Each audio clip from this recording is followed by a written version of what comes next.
रोशनी की शादी दीपक के साथ 6 महीने पहले ही हुई थी। जिस तरह हर लड़की ना जाने कितने अरमान लेकर ससुराल आती है, वैसे ही रोशनी भी आई थी।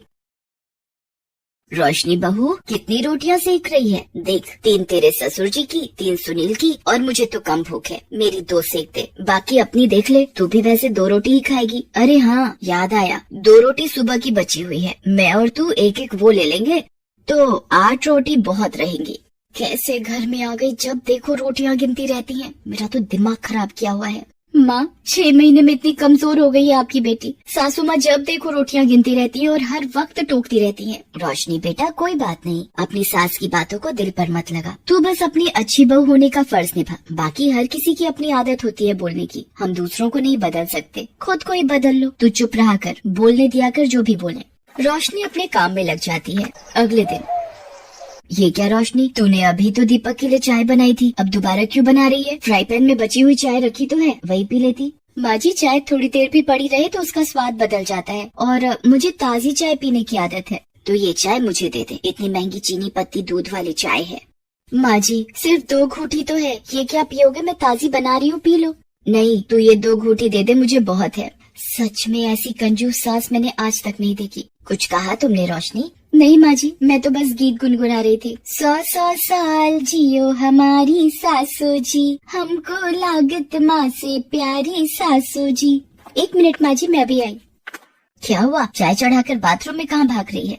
रोशनी जैसे ही बाथरूम में जाती है, उसे उल्टियाँ होने लगती हैं। थोड़ी देर बाद वो बाथरूम से बाहर आती है।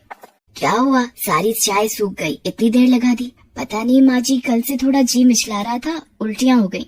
अरे, बदहजमी हो गई होगी, जा नींबू चाट ले, ठीक हो जाएगा। पर बदहजमी कैसे माँ जी, मैंने तो कुछ खाया ही नहीं। रोशनी कमरे में आकर अपनी माँ को फोन लगाती है। माँ, क्या करूँ फिर, आप ही बताओ, जाऊँ फिर डॉक्टर के पास या भी रुक जाऊँ? 1 दिन और देख ले बेटा, नहीं तो एक काम कर, दीपक से प्रेगनेंसी टेस्ट करने वाली किट मंगवा लेना, हो सकता है तुझे दिन चढ़ गए हो। ठीक है माँ, कल तक देखती हूँ। रोशनी को शरीर में कमजोरी महसूस होने लगती है। तभी, क्या बात है रोशनी, इतने छोले चावल किसके लिए बनाए थे जब खाने नहीं थे? ये लोग तो सुबह लंच ले गए, उसके बाद वैसे के वैसे ही पतीले रखे हैं। जब नहीं खाने थे तो बनाए क्यों? माँ जी, मेरी तबीयत कुछ ठीक नहीं है, थोड़ी देर बाद खा लूंगी। अब रात को कुछ नहीं बनाना, यही पूरा हो जाएगा, समझी? कमला अपने कमरे में चली गई। रात में, रोशनी, ये कुकर में क्या बनाने की तैयारी है? छोले चावल रखे तो हैं, वही गर्म कर लेंगे। माँ जी, मेरी तबीयत ठीक नहीं है, इसलिए थोड़ी सी धुली मूंग की दाल की खिचड़ी बना रही थी। छोले रात में भारी हो जाएंगे मुझे। ये सही है, 2 उल्टी आई नहीं कि ढीले पड़ जाओ, बस चौथाई मुट्ठी बनाना अपने लिए। हम तीनों तो सुबह वाले छोले चावल ही खा लेंगे, इतनी महंगाई है भाई। बेचारी रोशनी पहले ही तबीयत खराब से परेशान थी, ऊपर से कमला की कंजूसी। अगले दिन रोशनी को फिर उल्टियाँ होने लगती हैं। वो दीपक को बताती है। वो प्रेगनेंसी टेस्ट किट ले आता है। रोशनी चेक करती है। दीपक, मैं माँ बनने वाली हूँ। क्या? ये तो बहुत ही खुशी की बात है रोशनी, मैं आज बहुत खुश हूँ। क्या तू माँ बनने वाली है? चल ठीक है, अब थोड़ी बचत करनी शुरू कर दे, आगे 2 से 3 हो जाओगे तो खर्चे बढ़ जाएंगे। माँ जी, मैं दीपक के साथ डॉक्टर के पास होकर आती हूँ। अरे, उसे क्यों परेशान कर रही है, उसे काम पर जाने दे, मेरे साथ चलना। दीपक काम पर चला जाता है। रोशनी कमला के साथ डॉक्टर के पास जाती है। मैंने रोशनी का चेकअप कर लिया है, सब कुछ ठीक है, बस अपने खान पान का ध्यान रखना और कोई भी चिंता फिक्र करने की जरूरत नहीं है। ये कुछ ताकत की दवाइयाँ और टॉनिक लेने हैं। कितनी फीस हुई डॉक्टर? जी 1500 रुपए।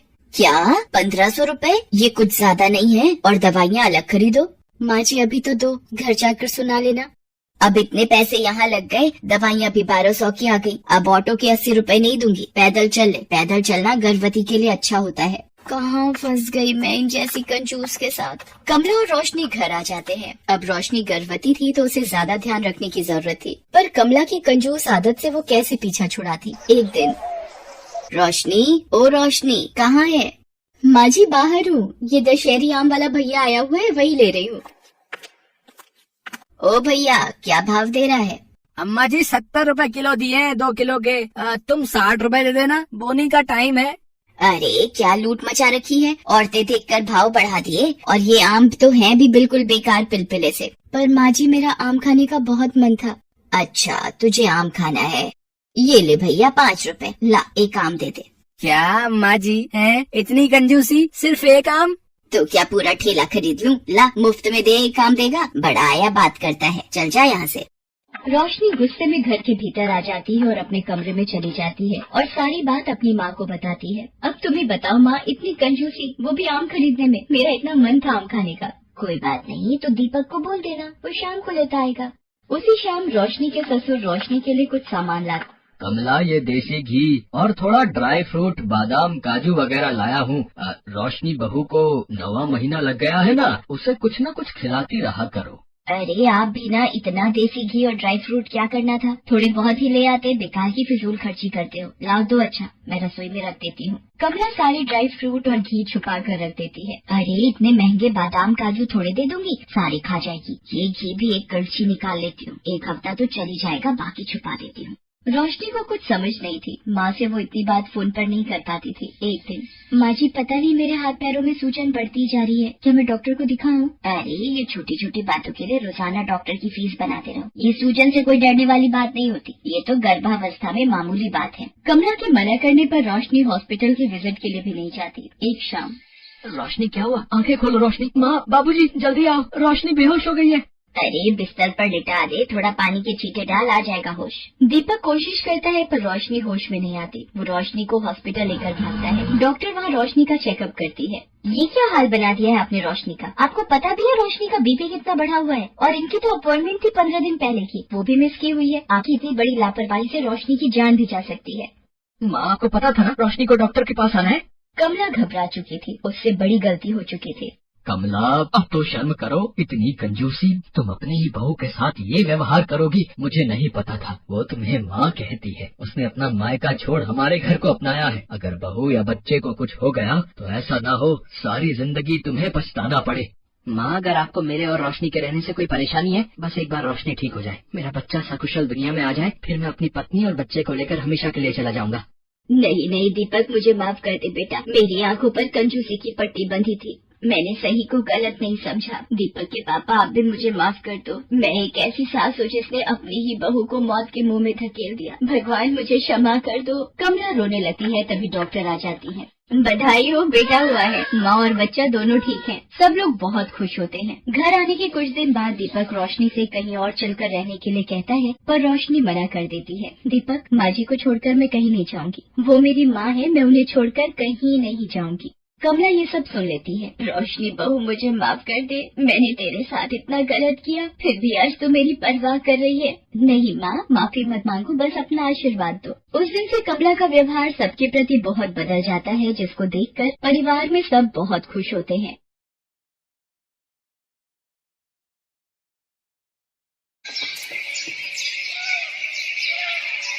अरे जानकी, ये ऊपर वाली अटैची खोल जरा, दिखा ये वाला स्वेटर। हाँ दिखा, कितने गरम कपड़े तो पड़े हुए हैं।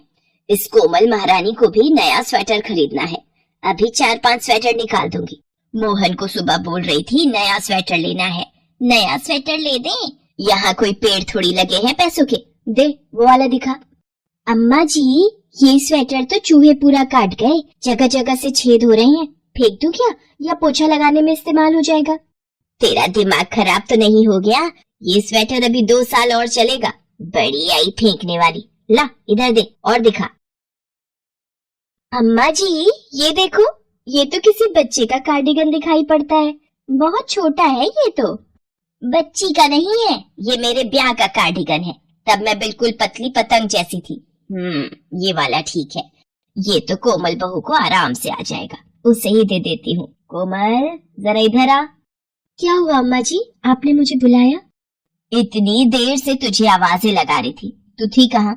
अच्छा सुन, ये ले, तू मुझे स्वेटर कह रही थी ना, ये मेरी शादी का स्वेटर है, तू पहन ले, तेरे काम आ जाएगा। पर अम्मा जी ये तो बहुत छोटा है, मुझे पूरा भी नहीं आ रहा। अगर आप कहें तो मैं एक नया स्वेटर खरीद लूं। मेरे पास जो 2 स्वेटर थे वो बहुत पुराने हो गए हैं। पुराने हो गए हैं? 2 साल तेरे ब्याह को हुए हैं। 2 साल में 2 स्वेटर खरीद कर दे चुकी हूँ, एक तेरी शादी में और एक पिछले साल। और अपनी माँ के घर से तो तू जैसे बड़ी मोटी रजाइयां और गरम शॉलें लाई थी, ऐसे बातें कर रही है। चुपचाप ये पहन ले, वैसे भी सर्दी कुछ दिनों की ही होती है, अभी गर्मी पड़ जाएगी, फिर बेकार हो जाएंगे नए स्वेटर। बेचारी कोमल, उसकी सास मनोरमा महाकंजूस थी, ये बात हर कोई जानता था। सचमुच भाभी, अम्मा जी जैसा महाकंजूस मैंने आज तक नहीं देखा। तू जा देख, अम्मा जी आवाज लगा रही हैं। जानकी, ये गुड़ की थैली यहाँ किसने फेंकी? अम्मा जी, ये गुड़ खराब है, इसमें मक्खी लिपटी हुई थी, इसलिए मैंने सोचा इसे फेंक देती हूँ। तेरी इतनी हिम्मत, तू ये गुड़ फेंक रही थी, वो भी मेरे से पूछे बिना? अम्मा जी, मैंने कोमल भाभी से पूछ कर ही फेंका था। कोमल बहू, इधर आ जरा। ये गुड़ तू अपने मायके से लाई है जो तूने जानकी को इसे फेंकने के लिए बोला? अम्मा जी, इस गुड़ पर मरी हुई मक्खी चिपकी हुई थी, इसलिए जानकी को बोला कि ये गुड़ किसी को खाने के बाद नुकसान न दे, इसलिए इसे फेंक दे। बस ये जरा सी मक्खी चिपकी हुई है तो ये गुड़ बेकार हो गया? ये ले, मैंने हटा दी, अब कहाँ से खराब है ये? अभी तो ये गुड़ पूरी सर्दी खाया जाएगा। मैं फालतू के खर्चे नहीं करती, पैसे बचाती हूँ। जा, ये गुड़ ले जा, डिब्बे में रख दे। अरे क्या हुआ मनोरमा, क्यों पूरा घर सिर पर उठा रखा है? अच्छा ये लो, ये साग लाया हूँ, कटवा कर ही ले आया, और ये मक्के का आटा भी। रात में ऐसे मक्के की रोटी और सरसों का साग बनाओ कि मजा आ जाए। देसी घी का तड़का लगा लेना। कोमल बहू, ये क्या कर रही हो? अम्मा जी, साग में देसी घी का तड़का लगा रही हूँ। बाबूजी कह रहे थे ना कि साग में देसी घी डाल देना। अच्छा, देसी घी के तो मानो तेरे माँ बाप ने डिब्बे भर कर भेजे हैं, तभी तू कढ़ाई में कड़छी भर भर के डाल रही है। ये ले, 1 चम्मच खुशबू के लिए ऊपर से डाल देना। रिफाइंड तेल का तड़का लगा, वो भी 2 चम्मच बहुत है। अम्मा इतनी कंजूसी क्यों करती हो? बाबूजी को देसी घी का मन है तो डाल दो। अच्छा, मैं सोच रहा था मेरे बाथरूम का गीजर खराब हो गया, क्यों ना नया गीजर लगा लूं। अरे कोई सस्ता सा लगवा ले, वैसे भी ठंड इतनी कहाँ पड़ती है, हम लोग तो ताजे पानी से ही नहाते हैं। मेरी जानकारी में एक दुकान है जो सस्ते दामों पर गीजर दे देगा। ठीक है अम्मा, मैं तुम्हें पैसे दे दूंगा और बिजली वाले को भी बोल दूंगा गीजर लगा जाए। मोहन मनोरमा को नया गीजर खरीदने के लिए पैसे दे जाता है। अगली सुबह। ये क्या कर रही है कोमल बहू? अम्मा जी, गैस पर पतीले में पानी गर्म कर रही हूँ। बहुत दिनों से सिर नहीं धोया, ठंडा पानी होता है तो इसलिए सोचा थोड़ा गर्म पानी करके सिर धो लेती हूँ। जरा सा सिर धोने के लिए तू पूरा सिलेंडर खत्म कर देगी? मैं भी तो ठंडे पानी से धोती हूँ, मैंने तो आज तक गर्म पानी से सिर नहीं धोया। जाकर चुपचाप ठंडे पानी से धो ले, कोई जरूरत नहीं है इतनी गैस फूकने की। अपनी माँ के घर तो टोटी के पानी से भी नहा लेती होगी, यहाँ इस मैडम को गर्म पानी से सिर धोना है। एक तो कल जाकर मैं गीजर ले आऊं, ये तो सारी गैस फूक देगी। कोमल ने ठंडे पानी से सिर धोया तो उसे ठंड लग गई, जिसकी वजह से बुखार हो गया, इसलिए वो डॉक्टर से दवाई लेने चली गई। कोमल, कहाँ से आ रही हो? अम्मा जी, थोड़ा बुखार था इसलिए दवाई लेने गई थी। जरा से बुखार के लिए तू डॉक्टर से दवाई लेने चली गई? 1 कप काढ़ा बनाकर पीती तो मिनटों में सही हो जाती। पता नहीं आजकल तुम लोगों ने नाजुक शरीर बना लिए हैं, फालतू के पैसे डॉक्टर को देती फिरती हो। अम्मा, मैंने तुम्हें बोला था ना गीजर लगवाने के लिए, मुझे तुम खरीद कर लाने नहीं देती और ना ही खुद जा रही हो। अगर गीजर लगा होता तो कम से कम ठंडे पानी से नहाकर कोमल की तबीयत तो न खराब होती। ठीक है, मैं आज ही नया गीजर खरीद लाऊंगी और बिजली वाले को बुलाकर लगवा दूंगी। तू तो ऐसे कह रहा है जैसे सारी गलती मेरी है। मैं तो बचत करने की सोचती हूँ, तुम लोग उल्टा मतलब ले लेते हो। मनोरमा गीजर खरीदने के लिए बाजार चली जाती है। भैया, कोई सस्ता सा गीजर दिखाना, ज्यादा पैसों वाला नहीं, कम बजट का मिल जाए। मैडम, अगर आपको कम बजट का ही गीजर चाहिए ना तो एक काम करो, आप सेकंड हैंड गीजर ले लो, वो आपके लिए सही रहेगा। हमारे पास कुछ माल आते हैं ऐसे जो डिफेक्टेड होते हैं, वो हम सस्ते दामों पर दे देते हैं। वैसे उसमें कोई दिक्कत नहीं होती है, बस कंपनी रिजेक्ट कर देती है, इसलिए हम उसे सस्ता निकाल देते हैं। हाँ तो कोई बात नहीं, हमें भी तो सर्दी में ही जरूरत पड़ती है, सेकंड हैंड ही दे दो, मेरे बजट में रहेगा। ये गीजर तो बहुत बढ़िया रहा, बड़े सस्ते दामों पर मिल गया। अब ये पैसे चुपचाप रख लेती हूँ, किसी को बताऊंगी नहीं कि मैंने ये सेकंड हैंड गीजर खरीदा है। बिजली वाले को बोलती जाती हूँ, लगा जाएगा। अम्मा जी, गीजर लगा दिया है। ये ले 20 रुपए। अम्मा जी, गीजर की फिटिंग के बस 20 रुपए है? मेरे 250 रुपए बनते हैं अम्मा जी। ₹250 किस बात के? जरा सा गीजर ही तो लगाया है, 20 रुपए पकड़ और जा। कितनी कंजूस है ये, है? क्या बहस करो इससे, मानने वाली तो है नहीं। पता नहीं कहाँ फंस गया मैं भी। आज के बाद बिजली का कोई काम नहीं करने आऊंगा इसके घर में। बिजली वाला गीजर लगाकर चला जाता है।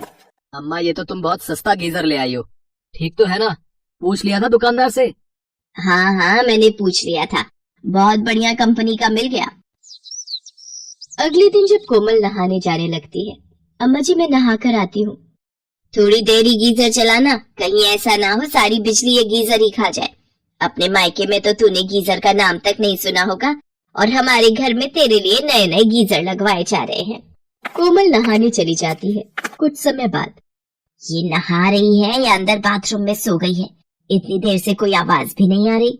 अरे क्या मन ही मन बातें बुन रही हो? पिछले आधे घंटे से कोमल बहू गीजर चलाकर नहा रही है। कितनी बिजली फूंक दी होगी। क्या कोमल अभी तक नहा कर नहीं आई? कोमल क्या हुआ? अरे ये तो कुछ बोल ही नहीं रही। कोमल कोमल, बाबूजी कोमल की आवाज नहीं आ रही, लगता है कोई गड़बड़ है, मुझे दरवाजा तोड़ना होगा। किसी तरह मोहन बाथरूम के दरवाजे की कुंडी तोड़ देता है और अंदर जाता है। कोमल बाथरूम में बेहोश गिरी हुई होती है। कोमल, अरे ये बेहोश कैसे हुई? हे भगवान, इसे क्या हो गया? मोहन कोमल को लेकर हॉस्पिटल जाता है। डॉक्टर कोमल को आईसीयू में भर्ती करते हैं। कुछ देर बाद, देखिए टेस्ट रिपोर्ट सारी ठीक है। मुझे लग रहा है कि ये चक्कर आना और बेहोश होना बाथरूम में गीजर की वजह से हो सकता है। मैंने गीजर जैसे ही चलाया, उसमें से धुआं निकला और मैं बेहोश होकर चली गई। उसके बाद मुझे कुछ याद नहीं था। कोमल को छुट्टी मिल जाती है। मोहन घर आकर अपनी माँ मनोरमा पर बहुत गुस्सा होता है। अम्मा, तुमने सेकंड हैंड गीजर खरीदा, मैंने तुम्हें नए गीजर के पैसे दिए थे, फिर क्यों? मनोरमा, आज तुम्हारी वजह से बहू को कुछ हो जाता तो? कितनी बार कहा है, कंजूसी हद तक ठीक रहती है, पर तुम कहाँ मानने वाली हो? मुझसे भूल हो गई। दुकानदार ने बोला गीजर अच्छा है, ले जाओ। और अम्मा तुम सस्ते के चक्कर में उठा लाई। गलती तो हुई है मेरे से। मैं दुकानदार की बातों में आ गई, उसने मुझे खराब गीजर दे दिया। कोमल बहू, आज सचमुच मेरी कंजूसी की वजह से तुम्हारी जान पर बनाई। कोई बात नहीं अम्मा जी, गलती तो दुकानदार की है, उसने आपको खराब गीजर दिया, आप यूं माफी मत मांगिए। मोहन बेटा, ये ले पैसे और इस घटिया गीजर को उतार कर आज ही बढ़िया कंपनी का एक गीजर मेरी बहू के बाथरूम में फिट करवा दे। ये हुई ना समझदारी की बात। अब तुम्हें समझ आया मनोरमा, कंजूसी हर जगह नहीं, किसी किसी जगह सही होती है। कोमल, तुम आज ही मेरे साथ बाजार चलना, मैं तुम्हें नए स्वेटर और कुछ गर्म कपड़े खरीद कर दूंगी। मेरी बहू से बढ़कर मेरे लिए कुछ कीमती नहीं, कुछ कीमती नहीं।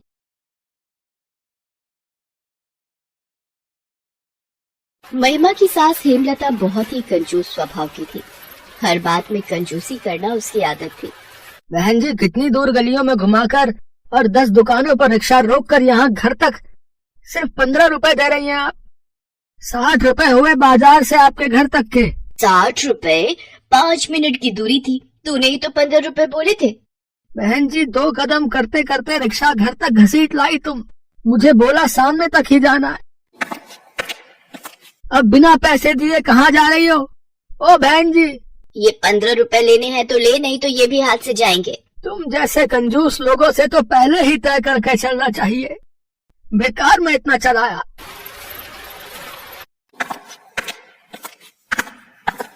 रजनी, ओ रजनी, ये ले सब्जियां, महिमा को दे दे, फ्रिज में लगा देगी। ये क्या, 4 आलू, 4 प्याज, 4 टमाटर, सब कुछ सिर्फ 4-4। ये कोई कम है? इतनी महंगी सब्जियां थी। ये सारी सब्जियां पूरे 50 रुपए की लाई हूँ। ये 4 गिनती के हैं, इनमें से एक एक 4 बार की सब्जी के हैं। होली तक चलानी है ये सब्जियां। मायके में तो चाहे चटनी से रोटी खाती होगी, यहाँ सब्जियां थोड़ी लग रही हैं। मैं बचत ना करूं तो ये घर तो लुट ही जाए। और रजनी, तू क्या कर रही है? रसोई की अलमारी साफ करने को बोला था, इतनी देर से वही लगी हुई है। माँ जी, ये सूखे गोले तो फफूंदी खा गए, इन्हें फेंक दूं क्या? हाय हाय हाय, तेरा दिमाग खराब है क्या? अभी पिछले साल की दिवाली पर ही तो मंगवाए थे, इतने महंगे गोले फेंकने को बोल रही है। जाकर इन्हें पानी में भिगो दे और खराब हिस्सा अलग कर दे, सब गोले साफ हो जाएंगे। महाकंजूस है अम्मा जी तो, इनसे तो राम ही बचाए। कैसी पागल है, साफ बढ़िया नारियल फेंक रही थी। अच्छा हुआ देख लिया, इसका क्या जाता, नुकसान तो मेरा ही होता। महिमा बहू इधर आ जरा, ये तेरे हाथ में क्या ले जा रही है? माँ जी ये इनकी कुछ पुरानी कमीजें निकाली हैं। वो मोहित कह गए थे होली खेलने के लिए कुछ पुराने कपड़े निकाल दो। अरे बहू ये कमीजें अभी 2 साल और चल जाएगी, इन्हें तुम पुरानी बोल रही हो? कभी अपने मायके में ऐसा किया है? तुम्हें आए अभी 6 महीने नहीं हुए, तुम तो घर लुटाने पर तुल गई। चुपचाप ये कमीजें मोहित की अलमारी में वापस रख दो। हेमलता, इस बार हमारे बेटा बहू की पहली होली है, सारे इंतजाम ठीक से करवा लेना। बाहर गार्डन एरिया में ठीक रहेगा सब कुछ। और हाँ, होली पर खाने पीने की चीजों को बनाने के लिए हलवाई से बात करनी है। मैं जरा काम से जा रहा हूँ, तुम उन्हें सब कुछ समझा देना, ठीक है? तुम बिल्कुल भी चिंता मत करो, मैंने एक हलवाई से बात की हुई है, वो आता ही होगा। महिमा जरा इधर आओ। जी माँ जी आपने बुला। देखो बहू, अपने घर वालों को पहले ही बोल देना यहाँ आकर फालतू का शोर शराबा ना करे। तुम्हारे भाई बहन को भी समझा देना, ये बड़े घरों की होली है, थोड़ा ध्यान रखेंगे। पूरी सोसाइटी के लोग आएंगे, उनके सामने संभल कर रहे। माँ तुम भी कैसी बातें कर रही हो? शालू और अनिल छोटे नहीं है, बड़े बच्चे हैं, उन्हें पता है मेहमानों के बीच कैसे रहा जाता है। अच्छा सुनो, ये 50,000 रुपए रख लो, किसी को भी एडवांस देने हो तो आप दे देना। मोहित हेमलता को पैसे देकर चला जाता है। कुछ देर बाद 2 लोग हेमलता से मिलने आते हैं। देखो, जो काम सबसे सस्ता हो वो बताना, पहली बार तुमसे खाना बनवा रहे हैं। बहन जी, सबसे सस्ता खाना बनवाना है तो मात्र 20,000 रुपए का खर्चा आएगा, उसमें घी तेल जितना भी इस्तेमाल होगा हमारी तरफ से मुफ्त। ये तो बड़ा सही है, 20,000 में होली की पार्टी का खाना। अच्छा, ये गुजिया समोसे भल्ले पापड़ी वगैरह वो भी तो बनवानी है। सब हो जाएगा माता जी, है? ऊपर का तुम्हारा 1 रुपया भी नहीं लगने देंगे, बता रहे। एक काम करो, आप हमें 20,000 रुपए पूरे दे दो, क्योंकि आप तो जानते ही हो कि होली के त्योहार पे हमें कोई और ज्यादा पैसों का लालच देगा बुक करे तो हम मना करने वाले तो रहेंगे नहीं। बस इतनी सी बात, पैसे तो मैं तुम्हें अभी दिए देती हूँ, ये लो पूरे 20,000 रुपए है। हाँ माता जी, आपके पूरे पैसे आए हुए होंगे तो हम किसी और को हाँ कहने वाले नहीं रहेंगे। माँ जी पूरी पेमेंट मत दीजिए, अभी एडवांस के तौर पर 5,000 ही सही रहेंगे, बाकी पेमेंट उसी दिन दे देते। तुझे बीच में बोलने की कोई जरूरत नहीं है, मैं बहुत सालों से होली की पार्टी करवा रही हूँ, मुझे पता है मुझे क्या करना है। तुम जाओ भैया, और हाँ परसों सुबह 8 बजे भी पहुँच जाना, क्योंकि 12 बजे तक सारा खाना तैयार करना है, और बीच बीच में कभी कुछ खाने का बनाना होगा तो वो भी हम बनवाते रहेंगे। हेमलता महिमा को चुप करा देती है। होली का त्योहार आ जाता है। पापा, गार्डन में सारी तैयारियां हो रही हैं, सारे टेबल लगा दिए हैं, एक टेबल मैंने पिचकारी गुलाल और रंगों का लगवा दिया है, जिसको भी लेना होगा वो वहीं से ले लेगा। वो तो ठीक है, पर खाने का इंतजाम अभी तक शुरू नहीं हुआ है? हेमलता, वो हलवाई कहाँ है जो तुमने बुक किए थे? मैंने तो उन्हें 8 बजे आने के लिए बोल दिया था, पर अब तो 9:30 बज रहे हैं। अरे तो उन्हें फोन मिलाओ, है? देखो कहाँ रह गए। जो नंबर उन्होंने मुझे दिया था वो स्विच ऑफ आ रहा है। तुमने हमेशा की तरह हमारे भरोसे के मदन हलवाई को बुक क्यों नहीं किया है? कितने सालों से हम मदन हलवाई को ही बुक करते आ रहे हैं। पापा, मदन हलवाई को फोन मिलाओ जरा, अगर वो आ जाए तो। हमारे पास सामान तो आया ही हुआ है, बस बनाना है। हेलो मदन हलवाई, मैं ब्रिज किशोर बोल रहा हूँ भाई। अच्छा चलो कोई बात नहीं। क्या हुआ पापा? आज होली पर सारे हलवाई बुक हैं, किसी के पास समय नहीं है, बताओ। तुमने उन्हें कोई पैसे वगैरह तो नहीं दिए थे? 20,000 दे दिए थे, मुझे लगा सस्ते में सब कुछ मिल रहा है इसलिए। तुम्हारा दिमाग खराब है? कंजूसी के भी हद होती है। बच्चों का पहला त्योहार है, मेहमान आने शुरू हो गए हैं, मेहमानों को क्या खिलाएंगे? बेइज्जती हो जाएगी आज सबके सामने।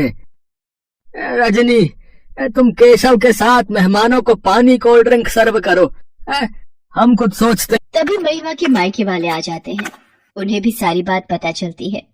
हेमलता का मन बहुत खराब हो रहा था, वो किसी से नजरें नहीं मिला पा रही थी। ये सब महिमा देख रही थी। माँ जी आप मन उदास मत करो, अभी तो 10 बजे हैं, हमारे पास 2 घंटे का समय है, मोहित जरा इधर आना। महिमा बहू, ये खाना बनाने का सारा सामान तुम कहाँ ले जा रही हो?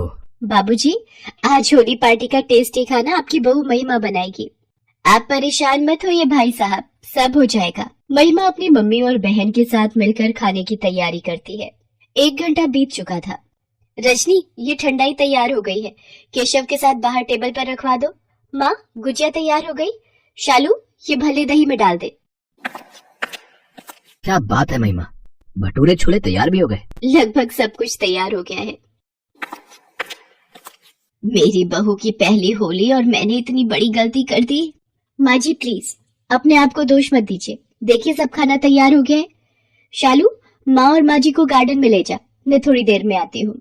सब लोग मिलकर खूब होली खेलते हैं। महिमा ढेर सारे पकवान तैयार कर देती है। सभी मेहमान बहुत खुश होते हैं। हेमलता जी, होली पार्टी में तो मजा आ गया। इतने स्वादिष्ट पकवान तैयार किए हुए थे। ये सब तैयारी मेरी बहू महिमा ने की है। बड़ी अच्छी बहू आई है सचमुच। बड़ी हंसमुख है आपकी बहू। आंटी जी, इसी बात पर 1 प्लेट फ्रूट चाट और। अरे बहू, मेरा तो पेट फूल चुका है। सब हंसी खुशी मिलकर एक दूसरे को गुलाल लगाते हैं। होली का त्योहार खुशी खुशी बीत जाता है। हेमलता को अपनी गलती का एहसास हो गया था। जिस बहू को वो ताने देती थी, आज उसी बहू और उसके मायके वालों ने हेमलता का साथ दिया। उस दिन के बाद हेमलता कंजूसी की आदत छोड़ देती है।